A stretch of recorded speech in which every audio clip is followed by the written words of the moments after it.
আল্লাহর ওলি মালিক দিনার রহমাতুল্লাহ আলাইহি রাস্তা দিয়ে হাইটা যায়। এমন সময় তাকায়া দেখে একজন নওজোয়ান, একজন যুবক, দেখতে বড় সুন্দর, চেহারাটা বড় সুন্দর, সাদা মানুষ, ফর্সা মানুষ, পুরাতন একটা বিল্ডিংয়ের সামনে চেয়ারে বইসা বইসা কর্মচারী দিয়া, রাজমিস্ত্রি দিয়া ঘরটার মেরামত করাইতেছে, বিল্ডিংটা মেরামত করায়। বিল্ডিংটা পুরাতন হয়ে গেছে রে যুবক। আল্লাহর ওলি মালিক দিনার রহমাতুল্লাহ আলাইহি ওই যুবকের কিনারায় গিয়া দাঁড়াইছে। একটু খেয়াল করো রে বাবা, বেশি লম্বা বয়ান আমার করার অভ্যাস নাই, বেশি লম্বা বয়ান করবো না। একটু দিলের কান লাগায়া, মনের কান লাগায়া কথাগুলো শোনা লাগবে। আল্লাহর ওলি যুবকের কিনারায় গিয়া দাঁড়াইল। যুবকটা চেয়ারের মধ্যেই বৈশা বৈশা কর্মচারী দিয়া, রাজমিস্ত্রি দিয়া, যুগালি দিয়া বিল্ডিংয়ের কাজ করাইতেছেন। বিল্ডিংটা পুরাতন হয়ে গেছে, জায়গায় জায়গায় ড্যামেজ হয়ে গেছে।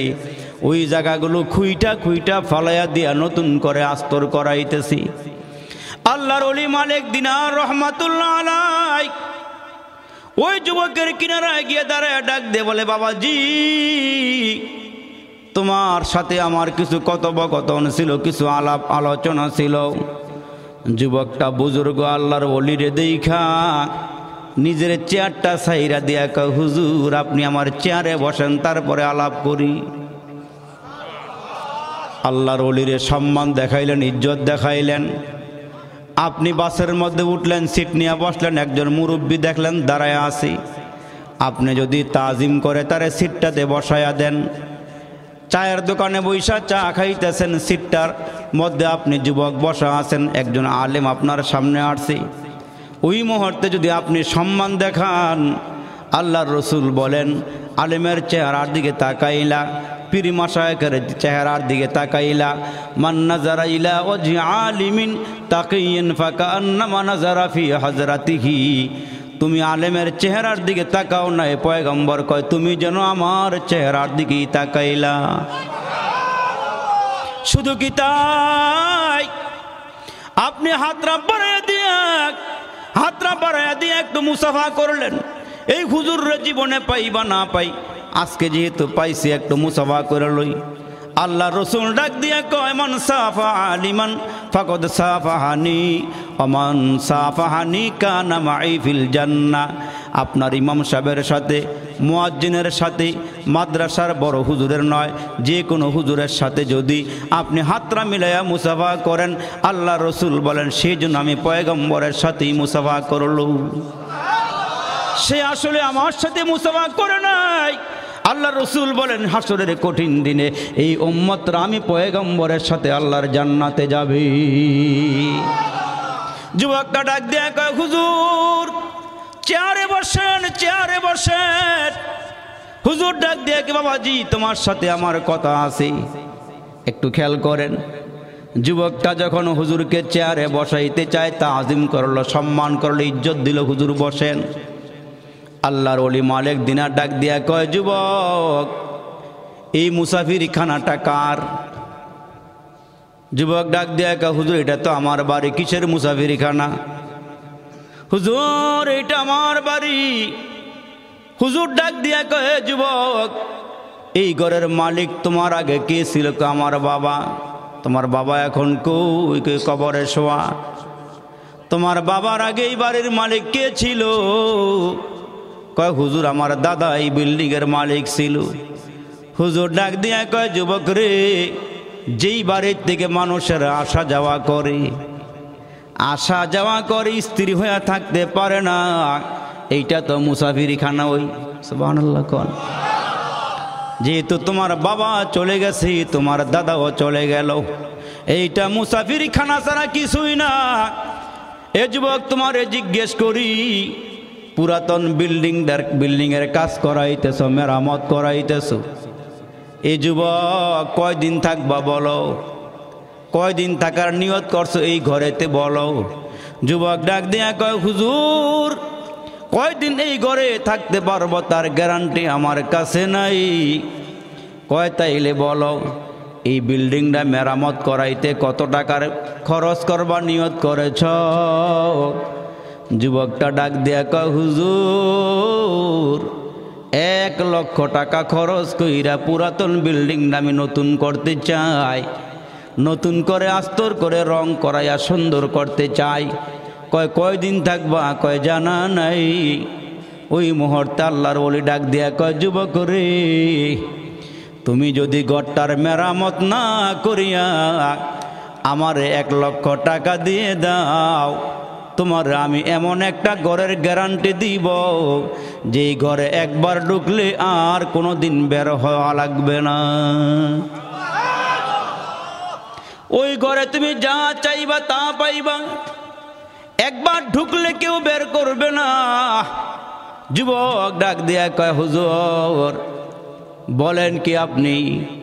এমন একটা ঘর আমারে দেওয়া হবে যেই ঘরটা দুনিয়ার জমিনে নাই, যেই ঘরের একটা ইট হবে স্বর্ণের, একটা ইট হবে রূপার, গাঁথনিগুলো হবে মেশক আম্বরের। ওই ঘরের মধ্যে হুরগেলমান থাকবে, ওই ঘরের মধ্যে জান্নাতের নাজ নেয়ামত থাকবে। তোমার মনে যা চাইবে তুমি তাই পেয়ে যাইবা, মনে যা চায় তুমি তাই পাইবা। ওইখানে তুমি অসুস্থ হইবা না, ঠান্ডাও আসবে না, জ্বরও আসবে না, কলেরা বিমারি কোনো কিছুই আসবে না। তুমি কোনোদিন ওই ঘরটার মধ্যে বুড়াও হইবা না। এরে যুবক, আমি এমন একটা ঘর তোমারে দান করব, বিনিময়ে তুমি আমারে 1 লাখ টাকা দিয়া দিবা। আল্লাহু আকবার, আল্লাহু আকবার। যুবক ডাক দিয়া কয় হুজুর একটা রাত চিন্তা করার একটু সময় আমারে দেওয়া লাগবে। কয় যুবক রে যাও, তোমার একটা রাত্র দিলাম, সারা রাত চিন্তা করো, ফজর নামাজের পরে আবার তোমার সঙ্গে আমি দেখা করব। তোমার মনে কি চায় তুমি আমারে সেইটা বলবা। এদিক দিয়া রাতের বেলা আল্লাহর ওলি নামাজের মুসল্লাটা বিছাইয়া মাওলার সামনে দাঁড়ায়া গেল। সারা রাত নামাজ পড়িয়া রে বাবা, তাহাজ্জুদ নামাজের ভিতরে দাঁড়াইয়া সারা রাত পার করিয়া ফজর নামাজের আগে দিয়া 2টা হাত আল্লাহরে বাড়াইয়া দিয়া কয় আল্লাহ, ওয়াজ করা হইল আমার কাজ, যুবকরে বুঝানি হইল আমার কাজ, আর যুবকরে পুরাপুরি হেদায়েত দেওয়ার মালিক হইল তুমি, তোমার কাজ। মালিক রে যুবকরে হেদায়েত দিয়া দেওয়া হলো তোমার কাজ। আমি দাওয়াত দিছি, হেদায়েত তুমি আল্লাহ দান কইর। আল্লাহর ওলি এরে বাবা, যুবকের একটু খেয়াল করিয়া শুনিয়া যাও। আল্লাহ পাক যদি বান্দার দিলের হালাত পরিবর্তন করিয়া দেয়, কেউ আটকাইয়া রাখতে পারে না। আবার কাহারো দিলের মধ্যে মোহর লেগে গেছে, ওই মোহর কোনোদিন ছুটবে না, এরা মাওলাও পাবে না। খতামাল্লাহু আলা কুলুবিহিম, এদের কলবের ভিতরে, বান্দার কলবের ভিতরে মোহর লাগা গেছে। এদের কাছে নামাজ ভালো লাগে না, রোজা ভালো লাগে না, জিকির ভালো লাগে না, কোরআন ভালো লাগে না, ওয়াজ ভালো লাগে না, মাহফিল ভালো লাগে না, হক্কানি পীরি বুজুর্গ ভালো লাগে না, ওলামায়ে কেরাম পছন্দ হয় না। এরে যুবক, একটা সময় আসবে যেদিন মালাকুল মউত তোমার সামনে দাঁড়ায়া যাবে। ওই দিন তোমার নিকটে নামাজ ভালো লাগবে, রোজা ভালো লাগবে, জিকির ভালো লাগবে, বেগমটারে পর্দায় রাখতে ভালো লাগবে, হালাল খানা ভালো লাগবে। কিন্তু কখন জীবনের সময় যখন শেষ হয়ে যাবে, তখন ভালো লাগলে কোনো কাজে আসবে না। ওই মুহূর্তে ভালো লাগলেও তোমার তো সময় নাই, কদম চলে গেছে মুসলমান কবর দেশে। ওই সময় ভালো লাগলেও কোনো কাজে আসবে না। জোরে বলেন ঠিক না বেঠি? এই আমার বাবাজিরা রে, এর আমার যুবক ভাইরা রে, এ বন্ধুরা রে, ওই যুবক তো মুসলমান ভাইরা রাত হওয়ার অপেক্ষা করতেছে। আর হুজুর বলে কখন সকাল হবে। ফজর নামাজটা কমপ্লিট করে দেরি করে নাই, আল্লাহর ওলি আবার পুনরায় খাদেম সঙ্গে লইয়া যুবকের বাড়িতে গিয়ে হাজির হয়ে গেল। যুবকের ঘরের দরওয়াজায় গিয়ে আওয়াজ দিয়ে বলে, যুবক এ যুবক, তোমার বাড়িতে আসছি আমি, তোমার ঘরের সামনে হাজির হয়েছি। এই আমার বাবাজির একটু কান লাগাইয়া মনের কান দিয়া কথাগুলো শুনে যাও। ওই যুবকের ঘরের দরওয়াজার সামনে গিয়ে আল্লাহর ওলি ডাক দিলেন। ডাক দেওয়ার সঙ্গে সঙ্গে যুবক ঘরের দরজা খুইলা লাব্বাইকের আওয়াজ দিয়া হযরতের সামনে এসে হাজির হয়ে গেছি। হুজুর, আপনি আসার অপেক্ষা করতেছি, আপনি কখন আসবেন, রাত সকাল কখন হবে? যুবক, কি করছো বলো, সিদ্ধান্ত কি নিয়েছো বলো? কয় হুজুর, সিদ্ধান্ত হইছে, এই নেন আপনাকে 1 লাখ টাকা দিয়ে দিলাম, আমারে যে একটা ঘর দিবেন, ঘরের মালিক বানাইবেন। আপনার কথাটা আমার 100 বিশ্বাস হয়ে গেছি। তবে আমার হায়াতের জীবনে ভালো কোনো আমল নাই, ভালো কোনো আমল আমি করতে পারি নাই। হুজুর গো, এই মুহূর্তে যদি মারা যায় আমারে কি পরকালে জান্নাতের ঘর দেওয়া হবে নি? আমি তো 1 লাখ টাকা আপনারে দিয়ে দিলাম। ও হুজুর, এই নেন কাগজটা হাতে নেন, কলমটা হাতে নেন, আমার একটা ঘর দিবেন। ও হুজুর, কাগজের মধ্যে লেখা আপনি একটু সাইন করে দেন। আল্লাহ, এই যুবকের নিকট থেকে 1 লক্ষ টাকা নিয়ে গেলাম, বিনিময়ে তারে জান্নাতে একটা ঘরের মালিক বানাইয়া দিও। ও হুজুর, এই কথাটা লেখা কাগজের মধ্যে একটু সাইন করিয়া দিবেন। ও হুজুর, আপনারে মোহাব্বত করছি, ভালোবাসছি। হুজুর গো, আপনার কথাগুলো আমার বিশ্বাস হয়ে গেছি। তবে আমি যদি মারা যাই, কবরের মধ্যে আমারে নামায়া দিলে আমার কোনো আমল নাই, হায়াতের জীবনে নামাজ রোজা কিছু নাই। ও হুজুর, আমি বলে যাব, এরা যেন আমি মারা গেলে এই কাগজটা পেঁচাইয়া কাগজটা আমার কাপড়ের ভিতরে ঢুকাইয়া দেয়। আর যখন আমারে কবরে শোয়ানো হয়, ফেরেশতারা এসে যদি আমারে জিজ্ঞেস করে তোমার আমলের খবর কি, ওই দিন আমি বলবো আমার কোনো আমল নাই, একটা কাগজ আল্লাহর ওলির হাতের লেখা, এই কাগজটা নিয়ে যাও আর আমারে বলেছে আল্লাহর জান্নাতের মেহমান আল্লাহ বানায়া দিবি। ও হুজুর, এই জন্য কাগজের মধ্যে লেখা আপনি একটু সাইন করে দিয়ে যান। যুবক, এই কথা বলার পরে আল্লাহর ওলি ডাক দিয়ে কয়, ঠিক আছে দাও। আল্লাহ ওয়ালার এমন এমন এমন আর আল্লাহ কেমন করে রাজি আর খুশি করেছি, এরা জমিনে কসম করলে আসমানের মালিক কসম পূরণ করে দেয়। এদের কসমগুলো আল্লাহ পূরণ করে দেয়। যেমন শাহ ইসমাইল শহীদ কসম করেছিল বালাকোটের ময়দানে, আমার নবীর দুশ্মনরে আমি দুনিয়ার থেকে বিদায় করব। শাহ ইসমাইল শহীদ যখন বালাকোটের ময়দানে বলেছিলেন আমার নবীর ইজ্জত রক্ষা করব, আমার নবীর ইজ্জত আমি হেফাজত করার জন্য বালাকোটের ময়দানে আসছি, আমি দুশ্মনদেরকে এই ময়দানে হত্যা করব, এই কথা বইলা যখন আল্লাহর ওলি শাহ ইসমাইল শহীদ বালাকোটের ময়দানে গিয়ে দাঁড়াইছি, পিছন দিক থেকে একজন দুশ্মন আইসা হজরতের কল্লার মধ্যে এমন আঘাত দিছি, কল্লাটা মুসলমান সঙ্গে সঙ্গে দেহ থেকে আলাদা হয়ে গেছি। আল্লাহর কি কুদরত! ওই যে আল্লাহর বান্দা কসম করেছে, আল্লাহ আমার এই তরবারে দিয়া দুশ্মনকে আমি খতম করব, এখন যে কল্লা পড়ে গেছে, শুধুমাত্র কেবলমাত্র কল্লা ছাড়া বডিটা জমিনের উপরে দাঁড়াইয়া রইছে। আল্লাহ কসম কেমনে পূরণ করেছেন! শাহ ইসমাইল শহীদের মাথা জমিনে, শাহ ইসমাইল শহীদের মাথা জমিনে বালাকোটের ময়দানে। এখন হাতের মধ্যে নেজা তীর বললাম লইয়া বডিটা দাঁড়ায়া রইছে। দুশ্মনরা যেদিকে যায় শুধুমাত্র কেবলমাত্র কল্লা সারা বডিটা ওই দুশ্মনের পিছনে পিছনে দৌড়াইতে শুরু করছে। এরা আল্লাহর ওলি ছিল, খাস পেয়ারা বান্দা ছিল, কসম করেছে, আমার আল্লাহ কসম পূরণ করেছেন। তো আল্লাহর ওলিও কয়, আল্লাহ তোমার নামে আমি 1 লক্ষ টাকা নিয়ে গেলাম, আল্লাহ বিনিময়ে তোমার এই বান্দাটাকে মাফ করে তোমার জান্নাতে ঘরের মালিক বানায়া দিও। আল্লাহর ওলি ওই যুবকের হাত থেকে 1 লাখ টাকা নিলেন, টাকাটা নিয়ে ঘরের দরওয়াজার সামনে দাঁড়াইয়া কাগজের মধ্যে লেখা সাইন করছে, আল্লাহ যুবকের নিকট থেকে 1 লাখ টাকা নিয়ে গেছে। আল্লাহ তোমার লেগেই নিছে, আমার লেগে আমি নেই নাই। আল্লাহ টাকাগুলো সব তোমার রাস্তায় দান করে দিব। আল্লাহ বিনিময়ে যুবককে তুমি জান্নাতে একটা ঘরের মালিক বানিয়ে দিও। আল্লাহু আকবার। এখন এই যুবকের সাথে হযরতের ওয়াদা হইছে, ওয়াদা অঙ্গীকার হইছে। 1 লক্ষ টাকা নিছে, নিয়ে লেখা দিছে। লেখা দরওয়াজার সামনে দাঁড়ায় বলতেছে, আল্লাহ তোমার নামে তো 1 লাখ টাকা নিলাম। আল্লাহ আমি তো পাপী বান্দা, আমি তো গুনাহগার বান্দা। আল্লাহ আমি তো বইলা ফেলাইছি তোমার নামে 1 লাখ টাকা নিব, আর তুমি তারে জান্নাতে ঘর দিবা। এটা ওয়াদা কইরা চইলা গিয়া দরওয়াজার সামনে দাঁড়াইয়া যুবকের কাছ থেকে 1 লাখ টাকা নিছিল। 1 লক্ষ টাকা মুহূর্তের মধ্যে এলাকার সব গরিব গোরাবার মধ্যে দান কইরা আল্লাহর অলির বাড়িতে চলে গেছে। সুবহানাল্লাহ, জোরে বলে। বলছে আল্লাহ তোমার নামে নিছে, এটা আমার নামে নেই নাই।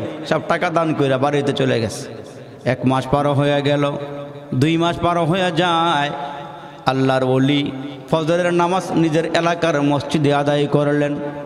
ফজর নামাজটা পড়ার পর হঠাৎ করে তাকায়া দেখে ওই যে মেহরাব, মসজিদের মেহরাবের ওপরে একটা মিম্বর। হুজুর তাকায়া দেখে ফজর নামাজের পরে ওই মিম্বরের উপরে একটা কাগজ পড়ে আছে। আল্লাহর ওলি নামাজ শেষ করিয়া মেহরাবের দিকে নজর দিয়ে দেখে একটা কাগজ। সামনে গেলেন, সামনে যাওয়ার পর তাকায়া দেখে মিম্বরের উপরে একটা কাগজের টুকরা পড়ে আছে। ওই কাগজের টুকরাটা হাতে নিয়ে তাকায় দেখে গো, ওই যে যুবকরে আল্লাহর ওলি যেই কাগজটা লেখা দিয়েছিল, এই কাগজটা মিম্বরের উপরে পড়ে আছে। কাগজের টুকরা মিম্বরের উপরে পড়ে উঠছে। তো আল্লাহর ওলি কাগজটা হাতে নিলেন। হাতে নেওয়ার পর তাকায়া দেখে হযরতের হাতে লেখা, আল্লাহ তোমার নামে 1 লক্ষ টাকা নিয়েছিলাম, তুমি তারে জান্নাতে একটা ঘরের মালিক বানাইবা। অপর পৃষ্ঠায় লেখা দেখে, লেখা পাইতেছে আর বলতেছে, এরে মালিক দিনার, তুই যে আমার সঙ্গে ওয়াদা করছিলি 1 লক্ষ টাকা আমার নামে নিবি, তারে জান্নাতে একটা ঘর দিতাম। এই যুবকের মরণ হয়ে গেছে, ইন্তেকাল হয়ে গেছে, আমি তোর কসম পূরণ করে তারে জান্নাতে ঘরের মালিক বানাইয়া দিছি। যুবকটা কাগজ হাতে লইয়া দৌড় মারছে। দৌড় মাইরা আল্লাহর ওলি কাগজটা লইয়া দৌড় মারছে। ওই যুবকের বাড়ির সামনে গিয়া হাজির। ঘরের মধ্যে হাউমাউ করে কান্নার আওয়াজ। আল্লাহর ওলি চিন্তা করে, কিরে কিসের আওয়াজ আসে?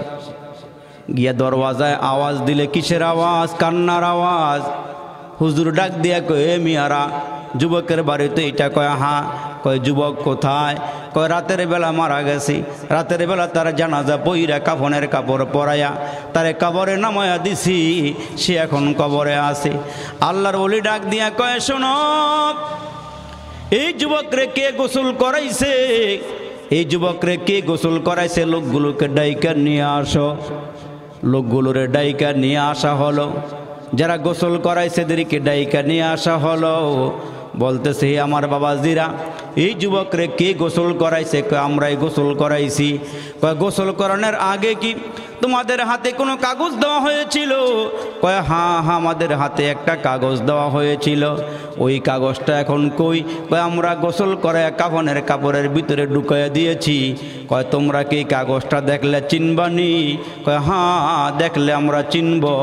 এই মুসলমান বাবাজিরা যখন আল্লাহর ওলি কাগজটা দেখাইলেন, যারা গোসল করাইছে আর হাউমা করে আর কাঁদে আর বলে, হুজুর এই কাগজ তো কাফনের কাপড়ের ভিতরে ঢুকাই দিয়েছিলাম, এই কাগজটা আপনার হাতে কেমনে গেল?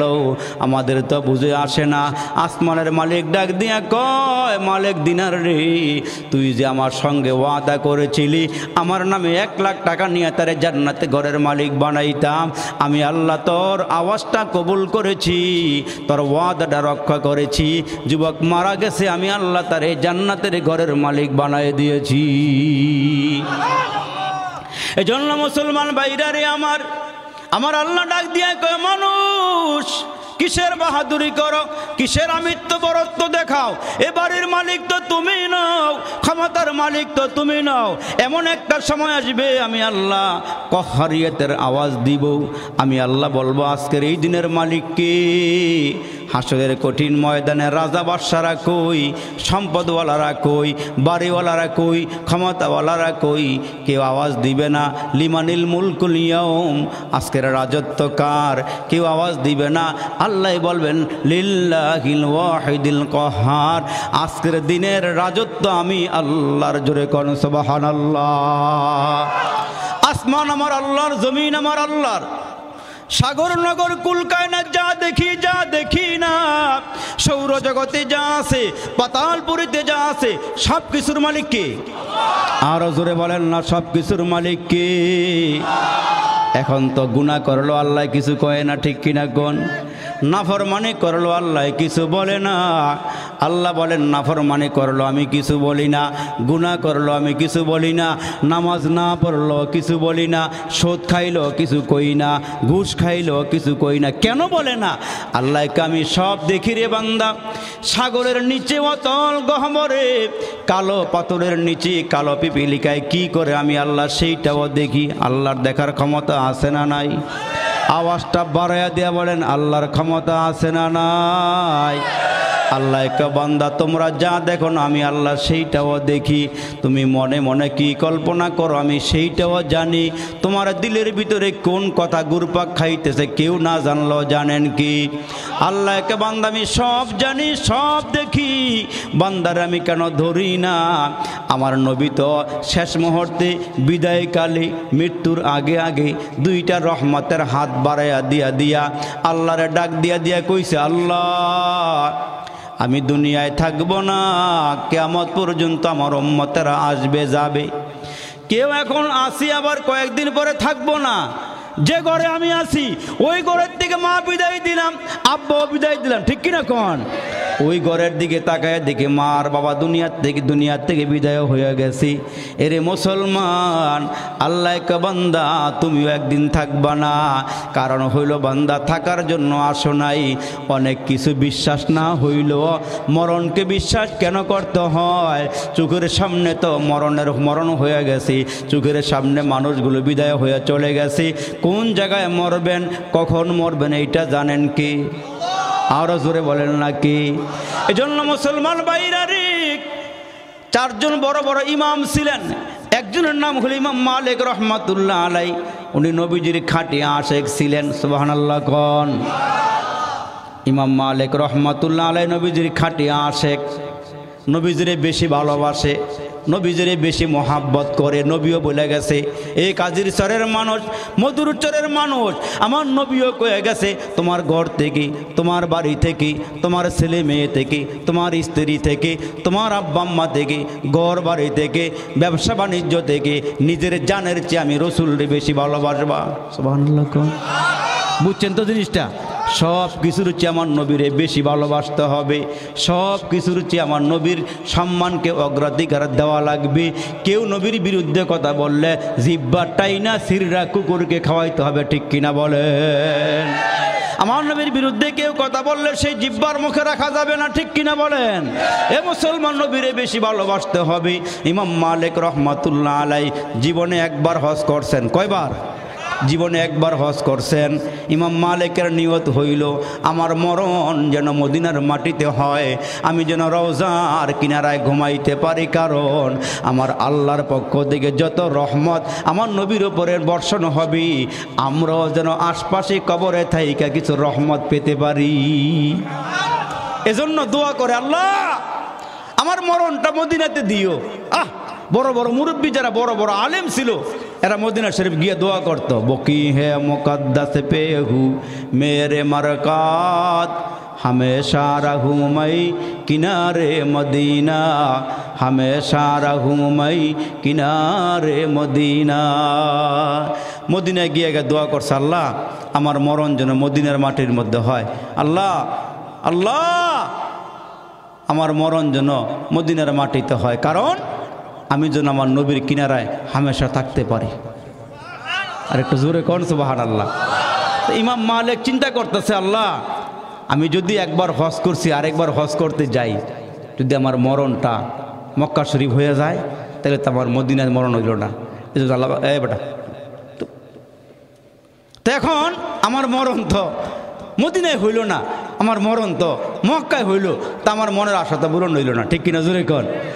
এজন্য উনি নবীজির রওজার পাশে গেছে, রওজার পাশে গিয়ে আমার নবীরে ডাক দিছে, আসসালাতু আসসালামু আলাইকা ইয়া রাসূলুল্লাহ, আসসালাতু আসসালামু আলাইকা ইয়া হাবিবাল্লাহ, আসসালাতু আসসালামু আলাইকা ইয়া শাফিআল মুযনিবিন, আসসালাতু আসসালামু আলাইকা ইয়া রাহমাতাল লিল আলামিন।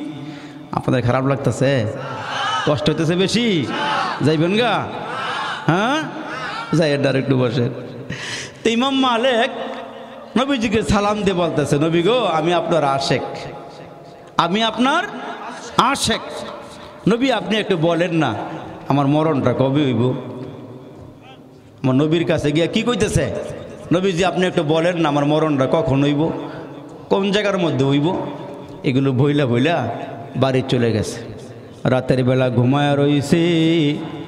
এই মদিনার আশেক কারে কয় দেখেন, নবীরে কেমন ভালোবাসছে। নবীরে যারা প্রকৃত ভালোবাসতে পারে, আর এই ঘুমের ঘরে আমার নবীর সঙ্গে তার দেখা হয়ে যায়। আর একটু জোরে কন, জোরে কন সুবহানাল্লাহ। যারা প্রকৃত আশেক, আমার নবীর পূর্ণাঙ্গ সুন্নত মানে, ঘুমের ঘরে দেখা হয়ে যায়। ইমাম মালিক ছিল প্রকৃত আশেকের রাসূল, নবীজির একটা সুন্নত বাদ দেয় নাই, নবীজির উপরে দুরূদ শরীফ পড়া বাদ দেয় নাই। আমরা তো ঠেকায় পড়ে আমরা দুরূদ শরীফ পড়ি, অথচ রাসূল বলছেন যারা বেশি পরিমাণে দুরূদ শরীফ পড়ে এরা হাসরের দিন আমার কাছাকাছি থাকবে। সুবহানাল্লাহ, জোরে বলে।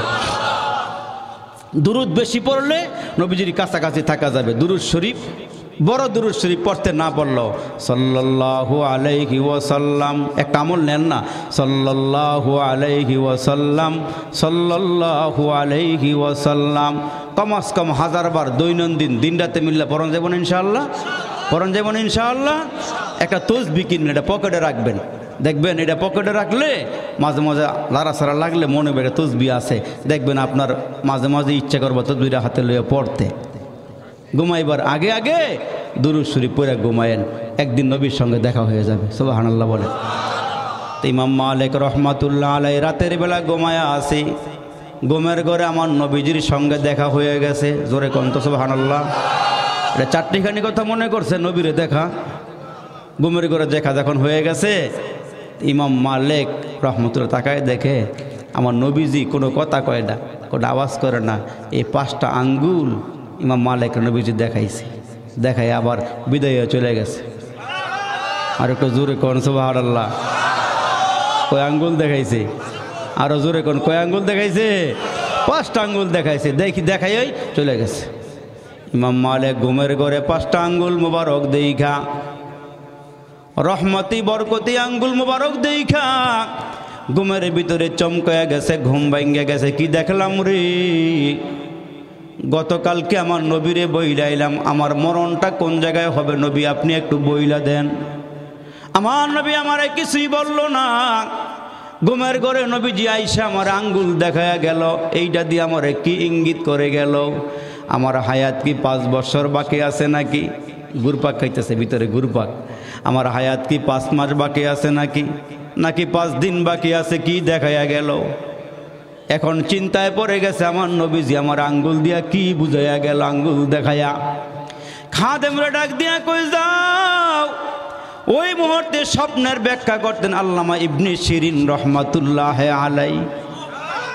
উনি স্বপ্নের ভালো ব্যাখ্যা করতে পারতেন, এজন্য স্বপ্ন দেখার পরে এইটা যার তার কাছে বলতে নাই, কারণ এই স্বপ্ন দেখার পর স্বপ্নটা আসমান এবং জমিনের মাঝখানে ঝুলন্ত অবস্থায় থাকে, যেমন স্বপ্নের ব্যাখ্যা দেয় ফল এমনই হয়। এই জন্য স্বপ্ন যার তার কাছে বলতে নাই। খারাপ স্বপ্ন দেখেছেন, ঘুম ভাঙ্গার সঙ্গে সঙ্গে বাম দিকে 3 বার মুসলমান পড়বেন, আউযু বিল্লাহি মিনাশ শাইতানির রাজিম পড়বেন, দেখবেন ওই খারাপ স্বপ্ন এটা ভালো হয়ে যাবে। এই আর জোরে কয় না সুবহানাল্লাহ। কে রাগ করতেছেন আপনারা? তো এখন এই স্বপ্ন দেখে চিন্তায় পড়ে গেছে, কিরে নবীজি আমার কি কয়ে গেল? খাদেম রে ডাক দেয়, কয় খাদেম রে, স্বপ্নের ব্যাখ্যা জানার জন্য আল্লামা ইবনে শিরিনের কাছে চলে যাও। তবে স্বপ্নের ব্যাখ্যা যে জানবা, এই স্বপ্নের ব্যাখ্যা জানতে গিয়ে আমার নামটা হুজুরের কাছে কইও না। সুবহানাল্লাহ। আমার নামটা হুজুরের কাছে কইও না, উনি কিন্তু বড় হুজুর, জগৎ বিখ্যাত আল্লাহর ওলি ইমাম মালিক রহমাতুল্লাহ আলাই। কয় আমার নামটা কইও না। খাদেম গিয়া কয়, এ আল্লাহর বান্দা ইবনে শিরিন, আমি একটা স্বপ্নের ব্যাখ্যা জানার জন্য আসছি। কয় কি স্বপ্নের ব্যাখ্যা জানতে আসছো? কয় হুজুর আল্লাহর এক বান্দা স্বপ্নে দেখেছে আমার নবীজিরে, নবীজি তারে 5টা আঙ্গুল দেখাইয়া বিদায় হয়ে গেছে। এই স্বপ্নের ব্যাখ্যাটা একটু বইলা দেন। ইবনে শিরিন কয় এই স্বপ্ন ইমাম মালিক ছাড়া আর কেউ দেখতে পারে না। এই জমানার মধ্যে, এই যুগে ইমাম মালিক ছাড়া এই স্বপ্ন কেউ দেখতে পারে না। সত্য করে বলো স্বপ্ন কে দেখেছে? কয় হুজুর নাম বলতে নিষেধ করেছেন। কয় নাম না বললে আমি স্বপ্নের ব্যাখ্যাও দিব না, আগে নাম বলো। কয় হুজুরের কাছ থেকে পারমিশন লই তারপরে নাম বলুম। এরে নবীর উম্মতের দল, এই আমার বাবাজিরা রে, ইমাম মালিকের কাছে গিয়া খাদেম বলে হযরত নাম না বললে কিন্তু ব্যাখ্যা দিবে না, নাম বলেন। কয় যাও ঠিক আছে নাম বলো। হুজুর নবীজি আমারে কি দেখে গেল আমার জানার ইচ্ছা আছে, না জানতে পারলে আমার ভালো লাগবে না। ইমাম মালিক রহমাতুল্লাহ আলাইহির স্বপ্নের ব্যাখ্যা ইবনে শিরিন ডাক দিয়া কয় শোনো, আল্লাহ কোরআনের মধ্যে 5টা আয়াত নাজিল কইরা জানায়া দিয়েছেন, ইন্নাল্লাহা ইনদাহু ইলমুস সাআ ওয়া ইউনাজ্জিলুল গায়সা ওয়া ইয়ালামু মা ফিল আরহাম ওয়া মা তাদরি নাফসুম মাযা তাকসিবু গাদা ওয়া মা তাদরি নাফসুম বিআইয়ি আরদিন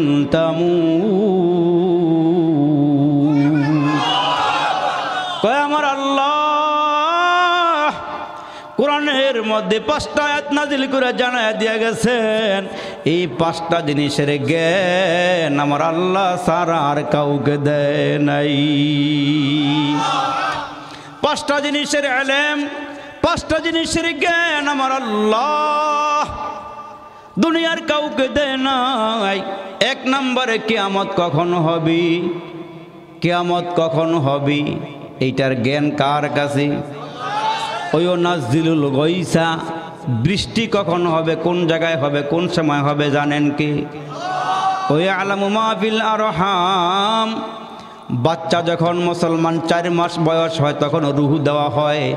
কয় রুহু দেওয়ার আগ পর্যন্ত কোনো ডাক্তার, কোনো কবিরাজ, কোনো অভিজ্ঞ লোক বলতে পারে না মায়ের পেটের বাচ্চা ছেলে হবে না মেয়ে হবে। রেডি হয়ে গেলে তারপরে আল্ট্রাসাউন্ড করে কয় তোমার বলা হইব। রেডি করে দিছেন কি? আমা তাদরি নাফসুম মাযা তাকসিবু গাদা, আগামীকালকে কি খাইবেন। এখন মাহফিলে বসা আছেন, অনেকে খাবার খান নাই, বাড়িতে রুই মাছ, আড়ি মাছ, ভালো ভালো মাছ রান্না করে রাখছি, ওয়া শেষ করে গিয়া খাবেন। কিন্তু এখানে উড়ার সঙ্গে সঙ্গে পাতলা পায়খানা শুরু হয়ে গেছে, মহাকালী যাওয়া ছাড়া উপায় নাই। মুসলমান আপনি ঘরে গিয়া কি খাইবেন, বাজারে গিয়া কি খাইবেন, আগামীকালকে কি খাইবেন, দুনিয়ার কেউ না জানলেও জানেন কি? আমা তাদরি নাফসুম বিআইয়ি আরদিন তামুত। 5ম নম্বরে আল্লাহ কয় কার মরণ কখন হবে, কোন জায়গায় হবে কে জানেন? আরো জোরে বলেন না, কে জানেন? আমার আল্লাহ ডাক দিয়ে কয় নবী গো, 5টা জিনিসের জ্ঞান আমি আল্লাহ আমার কাছেই রেখে দিয়েছি। নবীজি 5টা আঙ্গুল দেখাইয়া ইমাম মালিককে ডাক দেয়া, ইমাম মালিক রে তুই যে বলছ তোর মরণটা কখন কোন জায়গায় হবে আমি বলে দিতাম, এইটার জ্ঞানও আমার কাছে নাই, এইটার জ্ঞান আমার আল্লাহর কাছেই রয়ে গেছে। এজন্য আমার মুসলমান বাবাজিরা রে, আল্লাহ পাক ডাক দিয়ে কয় মানুষ, মিনহা খলাকনাকুম ওয়া ফিহা নুঈদুকুম ওয়া মিনহা নুখরিজুকুম তারাতান উখরা। মাটি হতে জন্ম নিলাম, মাটিতে মরণ, মাটি হতে জন্ম নিলাম, মাটিতে মরণ, মাটি হতে উঠতে হবে রাখি অসরণ। কয় যেদিন আল্লাহ আমার বডিটা বানাইলো ও মুসলমান, দুনিয়ার ওই জায়গার থেকে এক চিমটি মাটি আইনা আপনার আমার নাভিটা বানানো হয়েছে। মরণের পরে যেই জায়গার মধ্যে দাফন করা হবে ওই জায়গার এক চিমটি মাটি আইনা আপনার নাভিটা বানানো হয়েছে। মরার পরে ওই জায়গার মধ্যে ঘুরিয়া ফিরিয়ে আপনাকে দাফন করা হবে। জোরে জোরে কন্যা সুবহানাল্লাহ। এজন্য মুসলমান ভাইরারে আমার, মরণের আগে একটু মরণের আগে একটু হিসাব মিলাইয়া যাও। তার কারণ আল্লাহর দরবারে দাঁড়ায় আপনাকে আমাকে হিসাব দেওয়া লাগবে। ওই হিসাবটা দেওয়ার আগে নিজের হিসাবটা নিজে মিলাইয়া যাও। মরার আগে তাইলে বাঁচা সহজ হবে। আর না হয় কিন্তু হাসরের কঠিন ময়দানে আল্লাহর সামনে ধরা খাওয়া লাগবে। আল্লাহ বলবেন, বান্দা কি কি আমল করেছ? কই আল্লাহ কি আমল করেছি? আল্লাহ ভালো আমলতে করছি। আল্লাহর সামনে গিয়ে আমরা বলবো, আল্লাহ আমরা ভালো ভালো আমল করছিলাম। আল্লাহ বলবেন, ফেরেশতারা রে, এই বান্দায় বলে ভালো ভালো আমল করছে।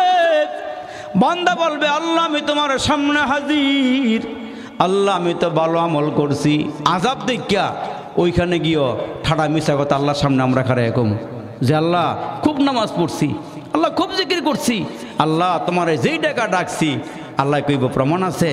আল্লাহ আমারটা আমি সাক্ষী দিলে আবার প্রমাণ কিসের? আল্লাহকে সাক্ষী আনো, হাজির করো, সাক্ষী লও। কয় আল্লাহ সাক্ষী তো আমি নিজেটা নিজে দিয়েছি। আল্লাহ তোমার লাগে মিশো দেখো আমি, আল্লাহ তুমি আমার, আল্লাহ আমি তোমার বান্দা। বান্দা কত নম্বরের সিটার দেখবেন, মাঝে মাঝে একেবারে ছোটোর থেকে উপরে পর্যন্ত, একের উপরে লেবার পর্যন্ত, একটা লেভেল পর্যন্ত সিটার নাই আমাদের দেশ আসেনি। আরে কয়েকদিন আগে আমি ওয়াজের থেকে নাইমিয়া আমার একজন নামাই দিয়ে গেছে। আমি হ্যাঁ যাবো একটু আইটা বাসায় যাবো। বললাম, ভাই রিক্সাওয়ালা ভাই চলো একটা বাসায় নামাই দিও। হুজুর আমার শরীরে বেশি ভালো না।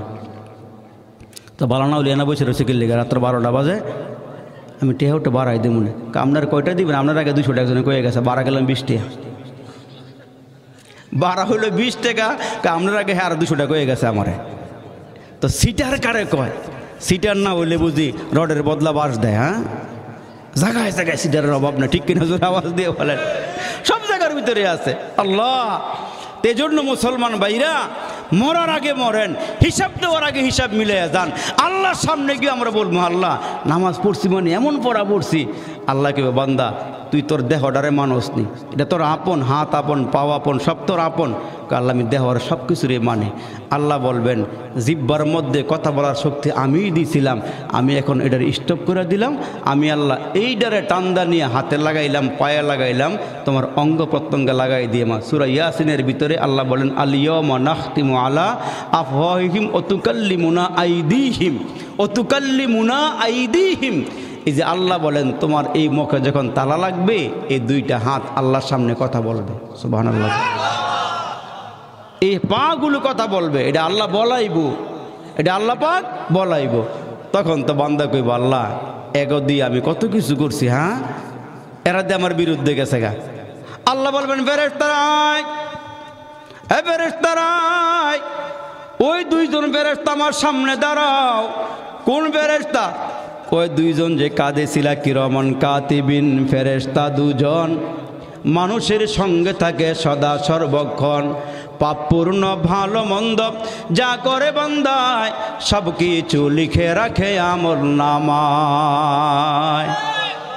ওই 2জন ফেরেশতাকে আল্লাহ ডাক দিবেন, এদিকে আয়। আল্লাহ তোমার সামনে দাঁড়ায় গেলাম, কি বলবা বলো? এই বান্দার আমল নামাটা দেখাও। তখন মুহূর্তের মধ্যে ফেরেশতা আমল নামা সামনে নিয়ে আসবি।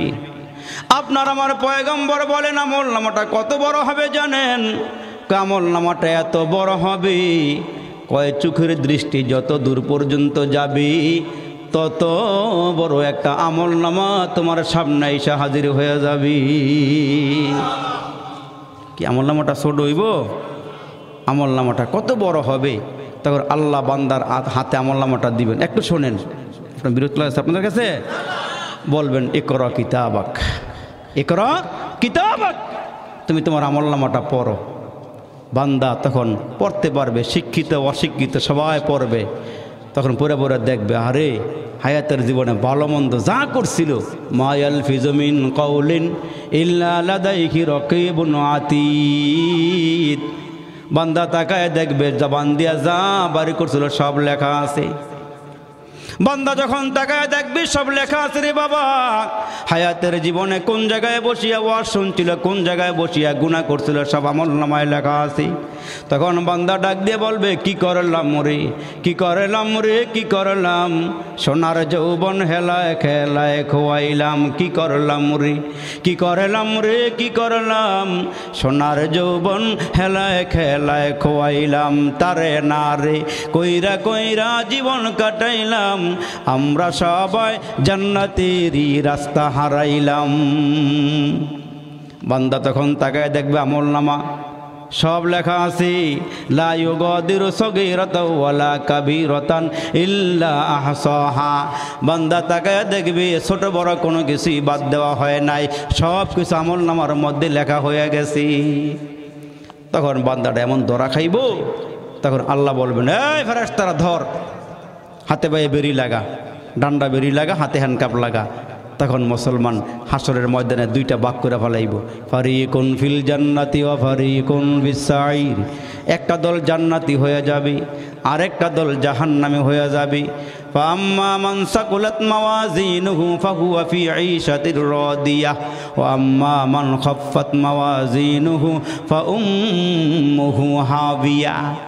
যারা নেক আমল করছে, মুসলমান যারা বদ আমল করছে, সব বান্দার সামনে আইসা হাজির হয়ে যাবে। এখন বান্দা তাকায় দেখবে, হারে আমি আমার হায়াতের জীবনে ভালো ভালো যা কাজ করছি আমলনামায় লেখা আছে, হায়াতের জীবনে যত মন্দ কাজ করছি সব কিছু লেখা আছে।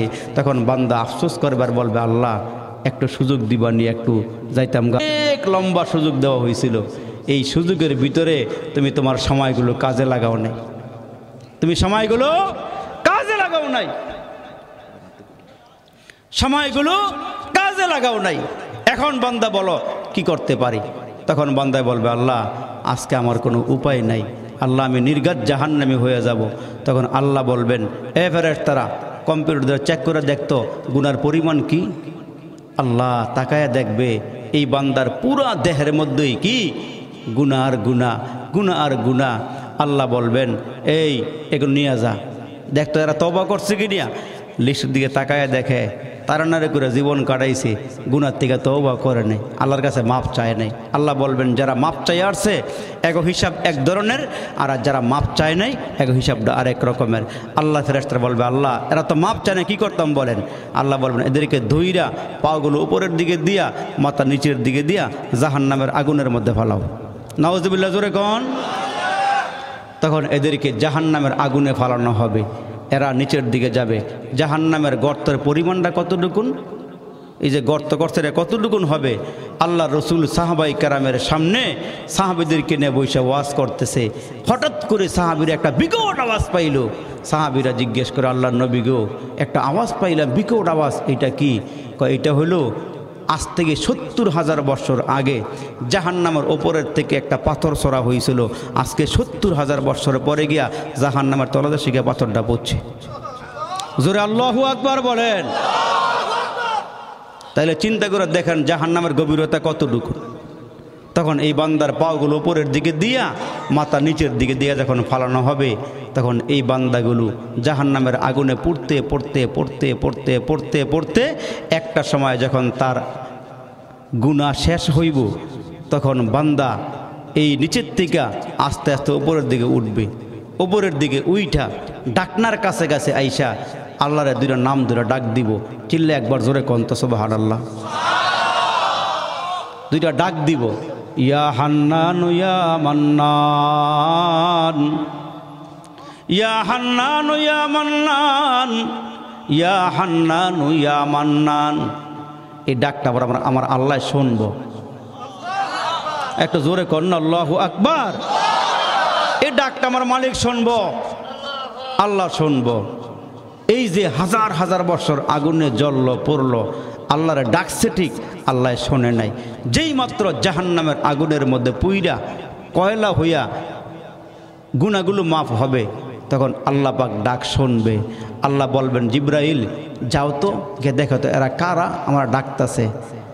গিয়া এই জাহান্নামের কিনারায় গিয়া দাঁড়ায় দেখবে মালেক দারোগা, মালেক ফেরেশতা, জাহান্নামের প্রহরী দাঁড়ায় রয়েছে। জিব্রাইলকে দেখা বলবে, ভাই জিব্রাইল আপনি এনকে? তখন উম্মতে মুহাম্মদী নামটা শূন্য বলবো জিব্রাইল তামু নবীর কাছে বেশি আইতো। আর একটু জোরে কর না সুবহানাল্লাহ। জিব্রাইল নামটা শূন্য ওই মালিক দারোগা ফেরেশতাকে ডাক দিয়ে বলবে, এই জিব্রাইল ফেরেশতা কই? তখন মালিক দারোগা বলবে, এই যে আওয়াজ দিল এই আওয়াজগুলো কার? কই এই আওয়াজগুলো হয়েছে উম্মতে মুহাম্মদের। আর একটু জোরে কর না সুবহানাল্লাহ। জিবরাইল আমিন বলবে, মালিক দারোগা নবী মুহাম্মদের উম্মতের খবর কি? কয় এরা জাহান্নামের আগুনে পুইরা সারখারা হয়ে গেছে, কয়লা হয়ে গেছে। এই খবরটা জিবরাইল ফেরেশতা আমার আল্লাহর কাছে বললি, আমার আল্লাহর কাছ থেকে আমার নবীজি জানতে চাইবে আর বলবে, আল্লাহ কার নাম বললা?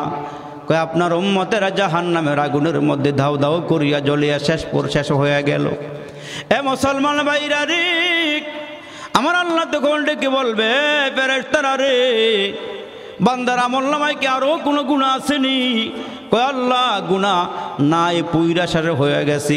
আল্লাহ বলবেন, এদেরকে উঠাইয়া নিয়ে আসো, জাহান্নামের আগুন থেকে উঠাইয়া নিয়ে আসো। জাহান্নামের আগুন থেকে উঠাইয়া এদেরকে জান্নাতের পানি দিয়া গোসল দেওয়া হবে। সুবহানাল্লাহ জোরে বলেন। জান্নাতের পানি দিয়া গোসল দেওয়ার পর এরে মুসলমান জাহান্নাম থেকে উঠাইয়া গোসল দেওয়ার পরে নবী মুহাম্মদের সামনে উম্মতগুলোকে নেওয়া হবে। এরে মুসলমান নবীর উম্মতের দল গুনাহ করিয়া তওবা করলে আল্লাহ গুনাহ কথা মাফ করিয়া দেয়। আর তওবা না করিয়া যদি গুনাহ লইয়া কবরে যাও তাহলে জাহান্নামের আগুনে জ্বালাইয়া পোড়াইয়া আল্লাহ গুনাহগুলো মাফ করবি।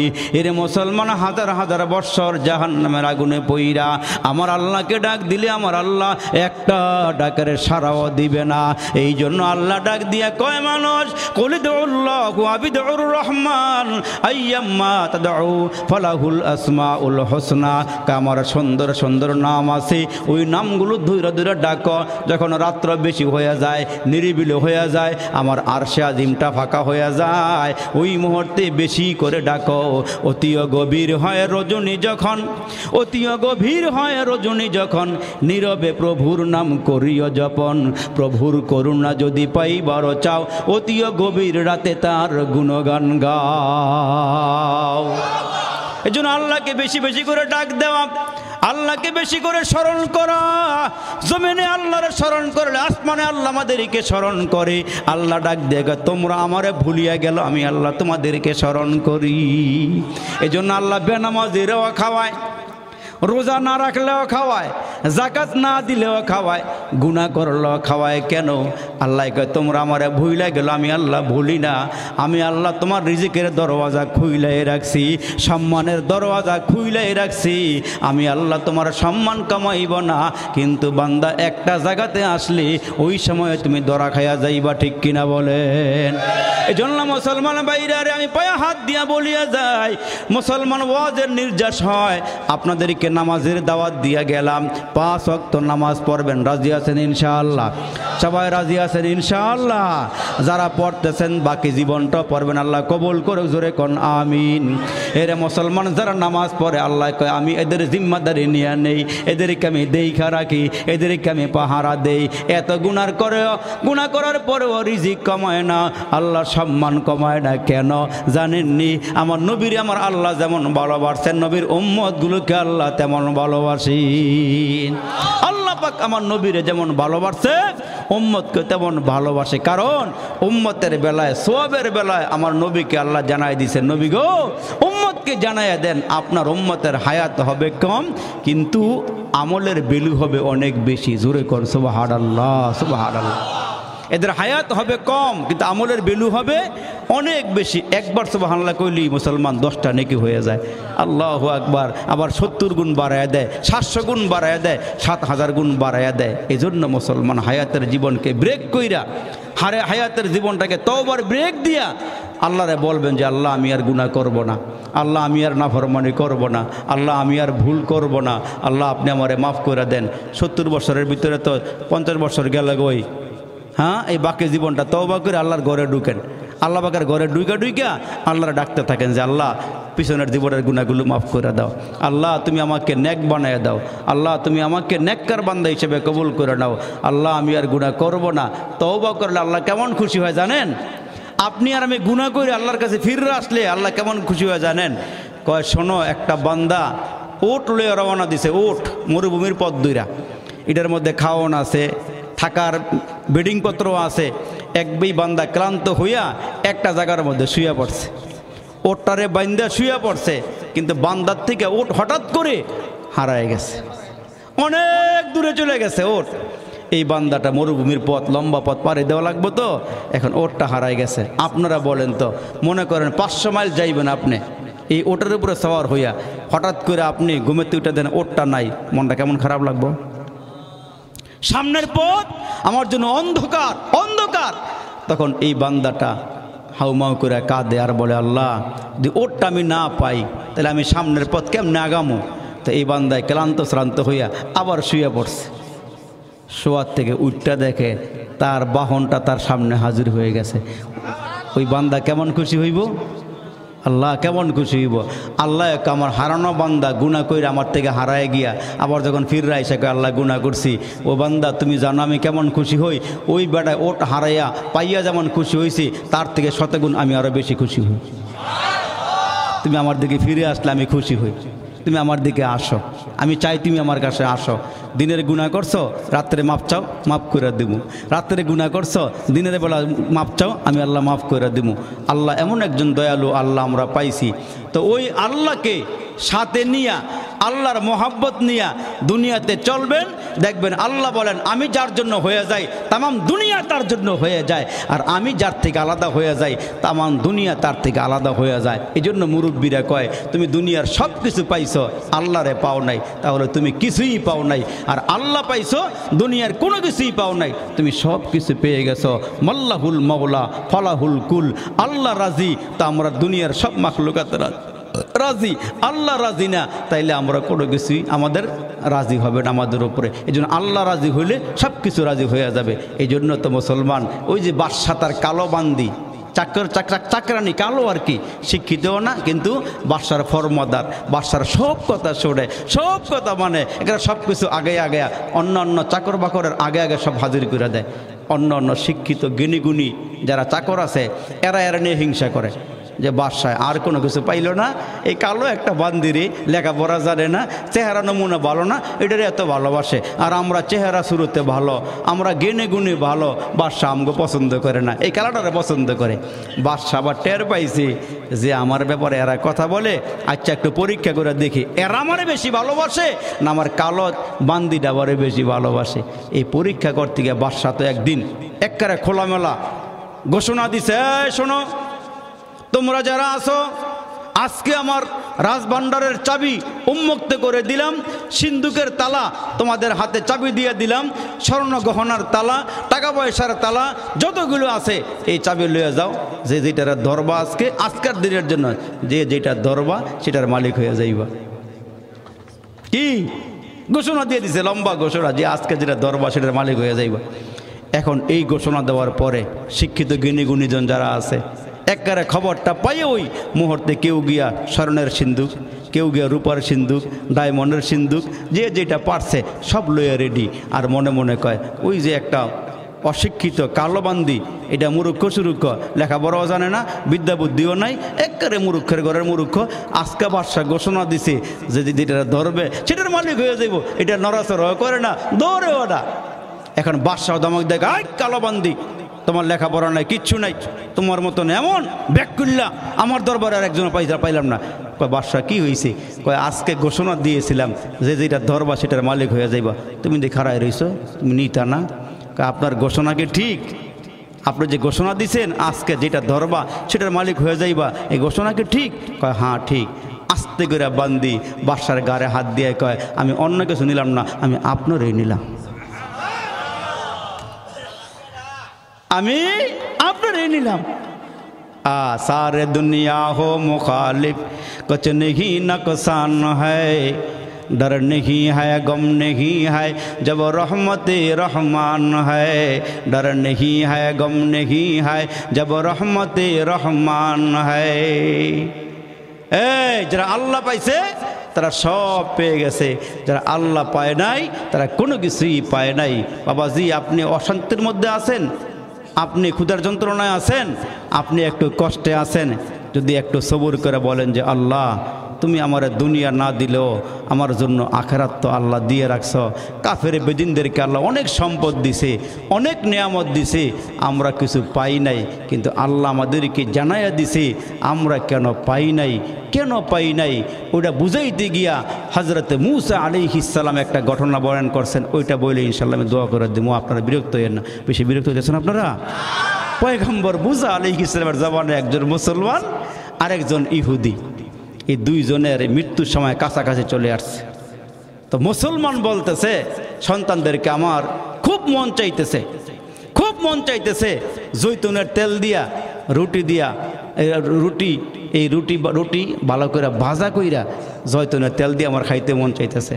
ছেলেপেলেরা সব একসাথে হইয়া বাজার থেকে আটাও আনছে, জৈতুনের তেলও আনছে, রান্নাঘরেও সব কিছু রেডি করছে, জৈতুনের তেল দিয়ে রুটি ভাজবে। কিন্তু আল্লাহর কে মেহেরবানি, ওই যে উপরের থেকে বোতল নামাইতে গিয়া পাকারে ঘরে ঢালতে গিয়া নিচে পড়ে গেছে, বোতল ভেঙে গেছে, ভাঙ্গা তুলগুলো সব মাটিতে পড়ে গেছে, রুটি আর ভাজা হয় নাই। এর ভিতর দিয়ে মুসলমান বেটকি দিয়ে কবরে গেছে, শেষ, মারা গেছে। আফসোসটা পূরণ হয় নাই, রুটিও খাইবার পারে নাই। এদিক দিয়ে একজন ইহুদি, যে ইহুদিটা এই সময় যারা নবী মোহাম্মদ আসার পরে ইহুদি ধর্ম, খ্রিস্টান ধর্ম, যত ধর্ম আছে, যত কিতাব আছে সব বাদ হয়ে গেছে। কোরআন শরীফের হুকুম চলবে কিয়ামত পর্যন্ত, অন্য কোনো হুকুম আর চলবে না। ইহুদি ধর্ম চলবে না, নাসারা ধর্ম চলবে না, খ্রিস্টান ধর্ম কোনো ধর্মই চলবে না, একমাত্র চলবে ইসলাম ধর্ম। জোরে কোন সুবহানাল্লাহ। এটা আমার আল্লাহর নির্দেশ, আমাইয়াবতাগি গায়রাল ইসলামি দীনান ফালা ইউকবালা মিন।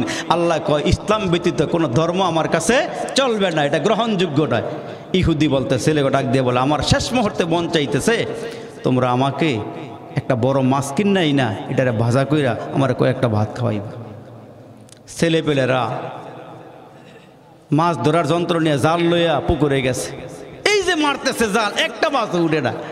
আল্লাহ একজন ফেরেশতারে ডাক দিয়া কয় এই পুকুরে কোনো মাছ নাই, একটা মাছ নিয়া এই পুকুরে ছেড়ে দাও, জালটা মারার সঙ্গে সঙ্গে যখন ভিতরে ঢুকা যায়। তো মারছে শেষ মুহূর্তে একেবারে সুন্দর মাছ, এটারে বাড়িতে আইনা সুন্দর করে জবাই করে ভালো করে ভাজা কইরা বাবারে মাছ দিয়ে ভাত খাওয়া দিছে, বাবায় মারা গেছে। এখন পয়গম্বর মুসা আলাইহিস সালাম এই দুটোটা দৃশ্য দেখে আল্লাহকে ডাক দিয়ে আল্লাহ মুসলমান তোমার আপন, তোমার ধর্ম মানে, এই বেটারে তুমি রুটি খাওয়াইলা না, আর হেইডাই তোমার মানে না ইহুদিটাই, হেরে তুমি ঠিকই মাছ দিয়ে ভাত খাওয়াই দিলা। আল্লাহ ডাক দিয়ে মুসা রে, ইহুদির খাওয়ান তো কবরের আগ পর্যন্ত, আর এই মুসলমানের খাওয়ান এইখানে না পাইলো জান্নাতে আমি রেডি করে রাখছি। আর একটু জোরে কর না সুবহানাল্লাহ। রে আমরা খাওয়ান হইলে বিয়াবাড়ির মতন, বিয়াবাড়ির যে এই বর জাতের যারা যায়, বর কিন্তু বেশি খায় না, খায়ও বরের লগের গিলি বালা করে খায়। তা আমরা ডাক দিয়ে কই বর না গেলে বরের লগে যারা যায় এরা খানা পায় না। আর আমরা মুসলমান, আমরা দুনিয়াতে আছি বরের মতন, আমরা থাকলে ইহুদিরা খাইতে পারবো, আমরা থাকলে নাসারারা খাইবার পারবো, আমরা নাই এরাও খাইতে পারতো না। এজন্য আমরাও ডাক দিয়ে কই আমগো খাওয়ান দুনিয়াতেও আছে, আমরা মুসলমানের খাওয়ান আল্লাহর জান্নাতেও আছে। জোরে করুন সুবহানাল্লাহ। দুনিয়ার মধ্যে সব আশা পূরণ না হইল, মাঝে মাঝে হুজুর একটু দোয়া করেন, আমরা দোয়া করি ঠিক, দোয়া কবুল হয় না। আবার একে হুজুর দেখছি নিজেরা দোয়া করলে হয় না, আপনাকে খাওয়া লাভ নেই, হাদিয়া দেওয়া লাভ নেই, আপনাকে দোয়া কবুল হয় না। হুজুর কারো দোয়া লাগে না, হুজুর দোয়া মনে কাম হয় না। আল্লাহ ডাক দিয়ে শোন, এমন করে কইস না, সব দোয়া কবুল হয়, যেইটা আমার পছন্দ হয়, যেটা দিলে তোর কল্যাণ হবে ওইটা আমি দেই, আর যেটা তোর লাগবো না এটা আমি আখিরাতে রাখছি, তোরা জান্নাত দেওয়ার লাগে। আর একটু জোরে কর না সুবহানাল্লাহ। এই বাবার কাছে ছেলে চাইছে, আব্বা আমার একটা মোটরসাইকেল দেন, আব্বার দেওয়ার ক্ষমতা আছে, আব্বা জানে হ্যাঁ দিলে এটা হ্যাঁ কেমত করে লাগব, কিন্তু আব্বা হ্যাঁ দেয় না। আব্বা 1 লাখ টাকা দেন, কয় কেন একটা মোবাইল কিনুম, আব্বা জানে হ্যাঁ এটা কিনে ওই হ্যাঁ অন্যরকম হয়ে যাবো, আব্বাই দেয় না। আল্লাহর গিয়ে আল্লাহ আমার 5 লাখ টাকা দেয়, আল্লাহকে তুই এটা দিলেও জুয়া খেলবি, তুই দিলে আকাম কুকাম করবি, আমি জানি তোর দিতাম না। আল্লাহ সবাই দেয় না, আবার কিছু কিছু দিয়া দেখায় তুই কেমনে কি করস, ঠিক কিনা জোরে কর, আর একটা আওয়াজ দিয়ে এখন ঠিক কিনা।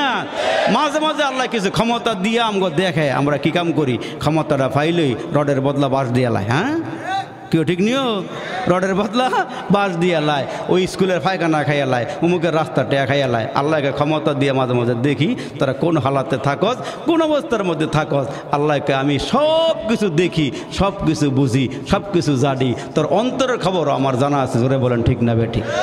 এই জন্য মুসলমান ভাইরা আপনারা যারা আসছেন শেষ পর্যন্ত বৈশা রয়েছেন, আমার একটাই দাওয়াত, একবারে ওয়াজের নির্যাসের দাওয়াত হলো, যদি আল্লাহ হাসরের দিন ধরে যে তুই আর 1.5 ঘন্টা ওয়াজ করলি, নামাজের একটা কথাও কাজ নাই। আপনাকে নামাজের দাওয়াত দিয়ে গেলাম, নিজেরাও পড়বেন, উপযুক্ত ছেলে উপযুক্ত মেয়ে বিবিডারাও কি নামাজের দাওয়াত দিবেন, নামাজটা পড়াইবেন। প্রত্যেকটা পুরুষের দায়িত্ব নিজের ঘরটারে সুন্দর করা, পরিবারকে নামাজি বানানো, ছেলেকে নামাজি বানানো, মেয়েটা কলেজে পাঠাইবেন, পর্দা সহকারে পাঠাইবেন, ছেলেকে ঘরের থেকে বাইরে করবেন, ছেলেকে আদব শিখাইবেন। যেমন লোকমান হাকিম তার সন্তানকে বসায়া আদব শিখাইছেন, ওয়াজ করছেন, তুমি এই কাজ কইরো, এই কাজ কইরো না। আপনি বাবা হিসাবে আপনার সন্তানকে ওয়াজ করবেন যে তুমি এই কাজ করবা, এই কাজ করবা না, এটা আমার ইমানই দায়িত্ব।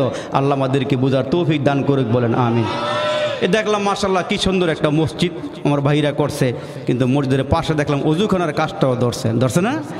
এই অজুখানার থেকে যারা অজু করে নামাজে যাবে, পাক পবিত্র হয়ে যাবে, আপনার উসিলা যদি একটা অজুখানা হয়, তাইলে মুসলমান ভাইরা এই অজুখানার উসিলায় আল্লাহ আপনারে মাফ করে দিব। এই অজুখানার জন্য যে যা পারবেন আমার হাত